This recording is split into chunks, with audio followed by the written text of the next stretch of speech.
Você falou pra mim, off, desculpa a minha ignorância, que você fez um caminho. Como é que é o nome do caminho que você fez? Então, é algo parecido com o Caminho de Santiago, mas é parecido, mas não tem nada a ver. Deixa eu te explicar. Porque eu confesso que eu não entendo nada disso. Então eu não sei nem qual que é o Caminho de Santiago e nem um outro caminho que você fez.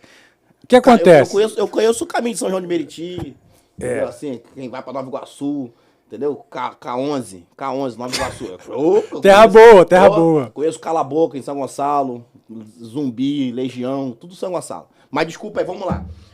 O que é esse caminho que você fez? Qual é o nome e o que é isso? Vamos lá. Tudo começou, a gente se organizou para conhecer o Peru, as ruínas de Machu Picchu, uma parada muito bacana, uma história muito intensa. Só que a agência de viagens, ela deixou muito a desejar, né? É uma viagem cara, a gente se organizou, se preparou. É uma viagem cara. A gente se preparou com antecedência para isso e 15 dias antes da viagem eu entrei em contato com a agência para saber os detalhes, questão de horários, do transfer, essas coisas. E a pessoa responsável disse que a viagem tinha sido adiada. Foi adiada por alguns problemas internos. Eu, como advogado, conheço os meus direitos. Falei, não, eu não aceito. Estávamos programados para essa data. Sou advogado, eu refiz toda a minha agenda para essa data, então não aceito. Eu quero meu dinheiro de volta. Aí foi uma confusão, ela me passou para o vice-presidente e o cara falou, se você cancelar, você vai trazer muitos problemas para a gente. Então, vamos fazer o seguinte, eu vou te dar a montanha de 7 cores ou a montanha colorida como bônus.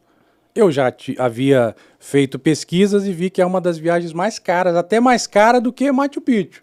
Falei, então tá bom, vamos lá. Conversei com a minha esposa, a gente aceitou, mas a viagem toda já foi muito complicada. No sentido de que nada daquilo que a gente esperava realmente acontecia. Para começar, chegamos no Peru, em Lima, e pegamos um avião para Cusco, que é uma cidade pequena, onde estão as ruínas de Machu Picchu, e, cara, deu pane no avião. Pane no sentido de que, no meio da viagem, o piloto fala, estamos com um problema hidráulico e vamos ter que retornar a Lima. Tá amarrado, mas amarrado lá em cima, cara. Amarrado lá em cima. É sério, mano. Pô, cara, que experiência. A minha esposa desesperada, chorando, gritando, falou, a culpa é tua, eu não queria vir, o que a gente vai fazer no Peru? Aí eu fiz uma promessa para ela, falei, calma, que nós não vamos morrer. Vamos pousar e vamos curtir a nossa viagem. Cara, foi algo repentino que veio à minha mente, eu dei, mas com muita convicção. Falei, calma que a gente vai dar tudo certo. Realmente retornamos, descemos em Lima, nos preparamos. No dia seguinte fomos para Machu Picchu, uma viagem maravilhosa. As ruínas, aprendi muita coisa, fiz vídeo, curti, foto. Tem uma experiência assim, mais forte que você teve lá em Machu Picchu? Assim? Lá não, lá eu aprendi muitas coisas, tem uma questão mística muito grande, né? Tem a questão dos líderes espirituais que tinham uma grande relevância para aquele povo, né? O mais impressionante que eu entendi é que eles viveram ali por 100 anos, eles foram para ali exatamente para fugir de guerras, né? Então um pequeno povoado que se fez e foi aumentando, e o mais impressionante é saber que, do nada, eles saíram daquele lugar, fugiram daquele lugar, e até hoje não se sabe o que levou eles fugirem de Machu Picchu. Então, fica no lumpen, fica a história tem ainda... Várias teorias. Uma delas é que o líder espiritual ficou doente, e essa enfermidade era uma enfermidade que passava para pessoas a pessoas. Então, as pessoas começaram a ficar doentes, a adoecer, e aqueles que não adoeceram fugiram do lugar para não ficar doente. E aí nunca mais retornaram, porque eles tinham um apego muito grande a essa questão espiritual. É lá que tem o negócio dos Incas? É isso, né? Exatamente. A história dos Incas se confunde com a história do povo peruano. Até hoje eles têm tradições do tempo dos Incas, né? Como, por exemplo, existe uma plantinha lá chamada flor de ouro, amarelinha, e ela se espalha por todo o Peru. Se o cara observar que uma plantinha vermelha nasceu junto da flor amarela, ele tem que parar tudo que ele está fazendo, ir lá e arrancar essa flor vermelha, porque senão alguém na família dele ele entende que pode morrer. Igual a sandália desvirada aqui no Brasil. Exato. Sandália desvirada, alguém vai morrer. Então, e tem essas coisas assim que me chamavam muita atenção. Eu fui para entender, para aprender, mas nem imaginava, Anderson, o que estava por acontecer. Tinha mais coisa? Porra, vai ouvindo. Conta aqui. Conta aqui. Aí, vamos lá. Machu Picchu, tudo legal, foto, vídeo. No outro dia, íamos para a Montanha Colorida, ou Montanha de 7 Cores. Não nos preparamos como deveríamos, porque eu nem sabia qual era o ambiente de subir na Montanha de 7 Cores, até porque a gente não tinha se preparado para isso. A gente tinha se preparado para Machu Picchu, as ruínas de Machu Picchu. Quando você fala assim, parar, você fala o quê? A bagagem, essas coisas? Ou a parte de suplementação? Também. Quando você fala ser preparado, fala no sentido de quê? De roupa? Em todos os sentidos. Roupa, a questão mental, psicológica. Porque quando a gente desceu da van e chegou lá, o espaço caindo neve, cheio de neve. E aí de cara, a gente já tomou um susto. Porque eu já conhecia a neve, já fomos no Vale Nevado, no Chile. Aí você bota todo equipamento, bota bota especial, uma roupa aquecida, roupa por baixo. Lá não, a gente não sabia como estava. Fui de calça jeans, de tênis Adidas. Sério? Um frio terrível. Minha esposa já desceu da van, super aborrecida, né? Feliz da beça. Que viagem, hein? Tem até um vídeo dela, braba pra caramba. Eu falei, não, daqui vamos embora, vamos subir. Éramos 15 na van, 15. 13 decidiram subir de cavalo. 2 idiotas, eu e um mexicano. Falei, vamos a pé mesmo.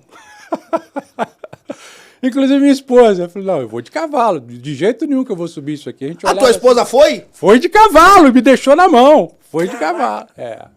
Aí claro, eu respeitei a decisão dela. A princípio íamos a pé, mas já na van... Cavalo é cavalo mesmo? Cavalo mesmo.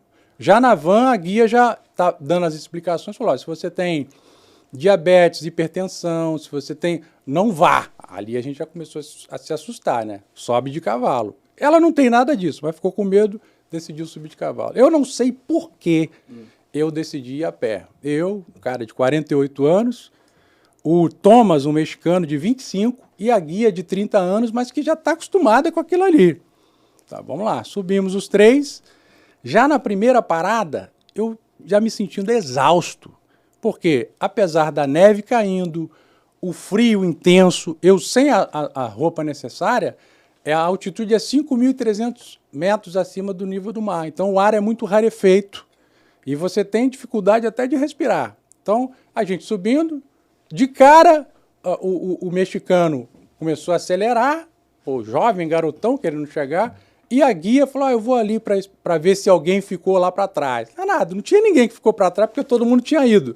Mas ela acho que queria me dar um pé na bunda, vamos dizer assim. Aí, enfim, eu continuei... Sozinho? Sozinho, meu irmão. Num bagulho que tu nunca tinha ido. Nunca tinha ido, não conhecia muito bem a história, não sabia como me portar, não estava preparado nem psicologicamente, nem fisicamente. Eu sou um cara que eu gosto, faço musculação, cuido da saúde, mas eu não estava preparado para aquilo ali, naquele contexto. Cara, já cheguei na primeira parada exausto. Aí sentei um pouquinho e eu notei que quando você parava, você tinha dificuldade de respirar. E quando você andava, você sentia muito cansaço, uma coisa que eu nunca tinha sentido antes. Esperei um pouquinho, partimos para a segunda etapa. Antes de chegar na segunda etapa, eu já não aguentava dar 3 passos sem parar. Aí eles deram uma bengala de metal, a gente utilizava para não cair, né? Aí eu dava 3 passos e deitava um pouquinho na bengala para tentar recuperar as energias. Mas aí eu ficava ali 5, 10 segundos e já perdi o fôlego, não conseguia respirar. Que situação, meu. E ali, vamos lá. Pensei em voltar, não dava para voltar, porque eu cheguei à conclusão de que voltar seria tão ruim quanto subir. E a minha esposa estava lá em cima me esperando. Já devia ter chegado, foi de cavalo. Parti para a terceira etapa e última, antes de chegar no cume, né? O cavalo ele sobe até o pé do cume, vamos dizer assim. São 3 paradas e a 4ª parada você tem que subir a pé. Isso porque dá um total de quanto tempo quando a pessoa vai bem sem passar mal? 1h20 de caminhada. Se a pessoa Se for for bem, tranquilo. 1h20. 1h20 caminhando bem. E aí, cheguei na 2ª parada, partindo para a 3ª parada, já muito exausto, extremamente cansado, preocupado, debilitado fisicamente, preocupado também com a minha esposa que estava me esperando. Cara, quando eu estava quase chegando no final da 3ª parada, o meu corpo começou a me dar sinais de que não aguentaria, não suportaria. A guia, já sabendo das dificuldades, ela leva uma mochila com aquele balão de oxigênio. Para quem tiver dificuldade, ela está ali para oferecer toda ajuda. Só que ela não estava do meu lado. As pessoas passavam com os seus problemas, com as suas dificuldades, e eu ali, sem ninguém do meu lado, extremamente cansado. Ninguém para ajudar o outro, não? Não para porque o cara tá... Desculpa a expressão, o cara tá na pior também. Ele vai parar para me ajudar? Se ele tá com dificuldade, como é que ele vai parar para me ajudar? É tenso, é tenso. Ou seja, você tem que ter uma preparação não só mental, mas também física para fazer. Cara da agência é legal, hein? Muito legal, né? Ele não te vendeu, ainda te colocou na rota maneira pra caramba. Mas fala aí, no final da história, o que aconteceu? Eu tô curioso aqui. Então, aí, antes de chegar no final da 3ª parada, eu fiz esse exercício de parar para dar uma recalibrar, e quando eu desci, eu não consegui subir mais. Minha perna doendo muito, minha cabeça com muita dor, a minha veia da fronte saltando, meu coração batendo acelerado, eu conseguia ouvir o meu coração, uma coisa incrível, né? E ali naquela situação, desesperado, sem saber o que fazer, sem raciocinar corretamente, eu desci e não consegui subir mais. Aí eu falei, pô, então eu vou pegar o celular e vou tentar ligar ou discar para alguém, pedir emergência para alguém vir me socorrer. Quando eu tento me movimentar para pegar o celular, o meu corpo não respondia. E aí eu, muito nervoso, muito preocupado, sem conseguir respirar, coração acelerado, a veia soltando, as pernas não respondiam, eu tive uma EQM, experiência de quase morte. Uau. Ali meu corpo praticamente parou. Eu não sei se por 10 segundos, 1 minuto, 10 minutos, eu sei que ali meu corpo deu perda total. Quase total, né? Que eu não morri. É algo que hoje eu falo rindo, olhando para trás, foi uma experiência incrível, muito legal. Mas aí nesse momento você estava sozinho ou tinha um pessoal ali? Sozinho. As pessoas passando, por determinado momento, eu baixei, apaguei, já não conseguia ouvir mais ninguém, já não conseguia sentir mais o meu corpo, meu organismo, a visão ficou completamente preta. E eu ali, repito, não sei se por 10 minutos ou 1 hora, eu apaguei completamente. Meu corpo literalmente parou. Hoje eu sei porque depois eu estudei sobre isso. Mas aí vieram te socorrer? Como é que foi? Ninguém me socorreu. Você voltou sozinho? Você foi sozinho? A parte mais incrível na história é exatamente que eu voltei sozinho. Por isso que é uma experiência de quase morte. Eu não gosto de espiritualizar o que é material, nem de materializar o que é espiritual. Mas hoje eu entendo que Deus me deu uma segunda chance, uma terceira, uma quarta. Ele me permitiu retornar à vida. E aí tu vai lá em cima? Aí eu tô ali, tô tentando, aí de repente eu retorno à consciência e começo a relembrar, é quase como um filme passando, de tudo que eu vivi até ali. Parece incrível, mas é uma experiência muito comum. Depois eu estudei e descobri que 4% da população mundial vivenciaram uma experiência de quase morte. Quando você calcula 4% de 8 bilhões, dá 230 milhões de pessoas que viveram o que eu vivi. E por que não é tão comum, as pessoas não comentam? Eu entendi por 2 motivos. Primeiro, porque o cara fica preocupado de não entenderem, ou chamar ele de maluco, ou falar que o cara está mentindo. Ou está exagerando. Ou está exagerando, está contando história. E a segunda, Porque muita gente que vive isso nem sabe que viveu uma experiência de quase morte. Verdade. Entendeu?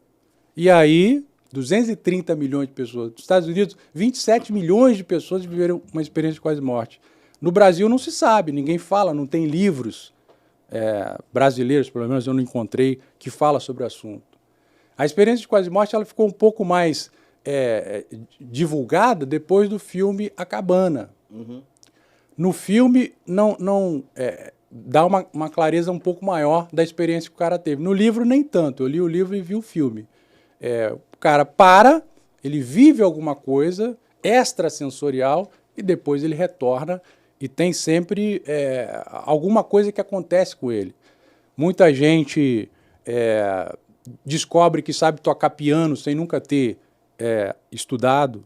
Muita gente descobre que é excelente em matemática e faz cálculos dificílimos sem nunca ter sido bom em matemática. Então tem essas consequências.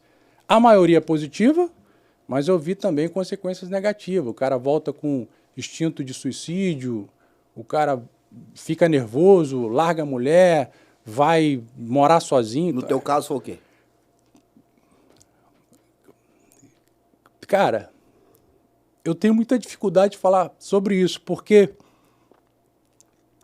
eu ainda estou nessa transição. Entendi. Pelo que eu li, tem gente que passa 7 anos sem entender muito bem, se descobrindo, redescobrindo. Entendi, cara, forte. Eu entendi que eu recebi uma missão de cura espontânea. Uau. De ensinar pessoas que pelo poder da mente, pelo poder da fé, você consegue se livrar de doenças sem, não a necessidade, mas sem depender da química dos remédios. Mas é muito forte e é muito diferente. Por isso, muita gente prefere não falar, cara. É que você é um cara fora do normal. Eu nem vim aqui para falar sobre isso, desculpa, tá? Mas tô me sentindo tão bem. Mas, doutor Cleise, assim, eu respeitosamente, eu sou uma pessoa que eu já tive tantas experiências na minha história de vida e que eu sei que eu não posso contar, sabe? Eu vivi coisas na minha vida que eu sei que as pessoas não estão prontas para ouvir. E é com base nisso que eu carrego uma verdade na minha vida. Eu respeito sempre a tua história, mas nunca vou negligenciar a minha história. Porque a minha história eu vivi. Né? De vez em quando a gente ouve as frases, eu acompanhei a tua história na internet. Não, você não acompanhou nada, você viu retalhos. Quem acompanhou a minha história fui eu. Quem sabe o que eu vivo, eu tô com 51 anos, sou eu. Então, eu tenho essa capacidade de compreender quando alguém me conta alguma coisa e dizer assim, por que não? É possível. Porque eu sei as coisas que eu já vivi. Eu tenho experiências no mundo espiritual que eu sei que os crentes da igreja não estão prontos para ouvir. E aí Deus me ensinou o seguinte, isso aí não é para você contar para os outros. É para você, de vez em quando, trazer a tua memória e falar assim, olha o que tu já passou. Então tu vai vencer mais essa, tu vai passar por mais isso. Porque eu sei o que eu vivi. Sabe o lance do tipo assim, o Saul só descobre que Davi matou Leão Russo porque Davi contou.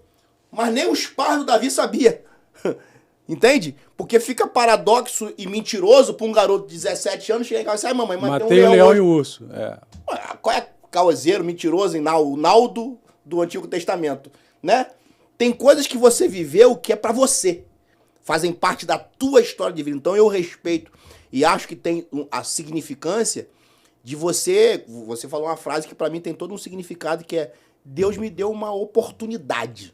Mas, cara, eu volto a frisar, você é um cara tão abençoado, mas tão abençoado, que você tocou num ponto difícil, mas tão relevante, porque talvez tenha muitas pessoas confusas que viveram isso, não sabem que viveram, ou viveram e não sabem como expressar, como falar. Então era tão relevante eu estar aqui hoje, compartilhando com você sobre a minha experiência, que mudou radicalmente a minha vida.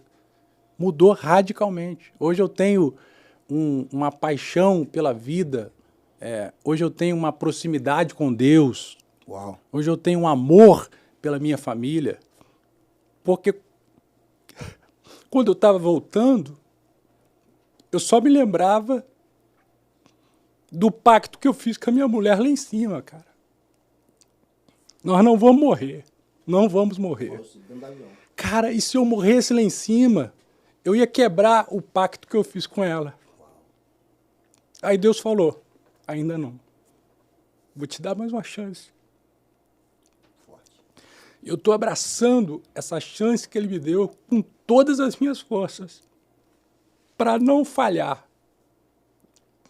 E o que eu quero é realmente impactar a vida das pessoas e mostrar para elas a relevância da vida, a importância da vida, o quanto é bom viver. Deus não nos colocou nessa bola redonda e azul chamada Terra para a gente ficar aqui, para a gente sobreviver. Não, Ele prometeu vida e vida com abundância. E em alguns momentos, Ele tem que mexer os pauzinhos dele para dar uma sacudida na gente e falar, cara, é só isso? É só isso que você quer? É só isso que você faz? É só isso que você tem para mim? É só isso que você tem para os demais? Tem coisa melhor. Você pode ser melhor. Você pode agir melhor. E a partir de então, eu comecei a me cobrar mais. Como marido, como pai, como profissional. E eu quero falar. Por isso eu estou feliz de estar aqui. Constrangido por estar chorando, mas alegre. Aqui não é lugar disso, não. Alegre de saber abrir o coração. Que tem uma galera que tem força, que tem poder, que tem... Mas às vezes não sabe como fazer. Sabe o que fazer. O que fazer a gente sabe, mas saber o que fazer não é suficiente. Você tem que saber como fazer. E às vezes, para encontrar o caminho de como fazer, você tem que abrir mão de muita coisa. Peraí, eu fiquei curioso aqui. A parte emocional foi bacana, mas lá. O nome do bagulho lá, o que? Monte do quê? Dos 7? Montanha de 7 cores. Você viu as 7 cores ou só viu o teto preto? Aí, cara... Que até agora só viu o teto preto aqui. Voltei, refiz toda a minha trajetória, a minha vida. De repente eu puxei o ar que eu não tinha e recomecei. Aí recalibrei toda a minha energia. Deu energia de leão. O sinônimo de luta e fuga. O meu corpo voltou. Deus me deu essa chance. Eu me restabeleci. E aí tu conseguiu chegar lá em cima. Fui subindo, aí dei 1, 2, 3, 4, 5 passos. No 6º passo, ouço a voz da minha mulher. Cara, eu tava pertinho dela. Uau. Mas eu tive que viver essa experiência, que começou lá atrás com a sacanagem que a empresa fez comigo. Aí quando eu dei 5, 6 passos, Cleiser, vem! Ela até gravou essa parte. Eu chegando, todo mal, todo cansado, mas aí chegamos, aí refiz toda a minha energia. O grande amor da minha vida, minha companheira de viagens, minha companheira de vida, a mulher que eu amo, que me deu 4 filhos. Então, ali retornou tudo e a gente subiu junto na Montanha de 7 Cores e lá em cima é algo maravilhoso. O nome é 7 Cores por quê? Montanha porque realmente tem 7 cores a montanha. Ah, é? Você acabou de assistir mais um corte do Conta Aqui. Participe, comente, indique. A sua opinião é muito importante. Obrigado.